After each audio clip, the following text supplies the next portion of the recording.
assalaamu calaykum waraxmatullaahi wabarakaatu.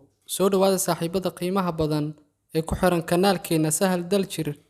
fadlan haddii channelkaagu subscribe ku ahayn subscribe saar, sidoo kale muuqaalkan aad daawaneysana like saar. mahadsanid walaal. waxaan maanta muuqaalkeena ku soo qaadan doonaa talooyin kooban oo ku anfici doona.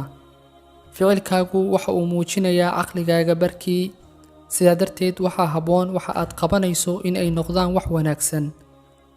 hadalkaaguna waxa uu muujinayaa aqoontaada barkeed, sidaa darteed waxaa habboon qofka inuu iska daayo hadalka kiisa foosha xun.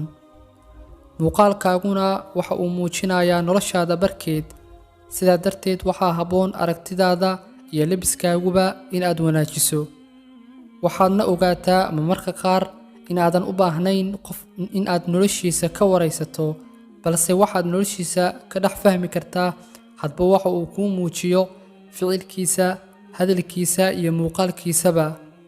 sidaa awgeed waxaa wanaagsan in aan wanaag ka muujinno ficilkeenna, hadalkeenna iyo muuqaalkeennaba. taasi ayaa waxa ay keeni kartaa inaad noqoto qof wanaagga loogu daydo oo bulshadana waxtar u leh.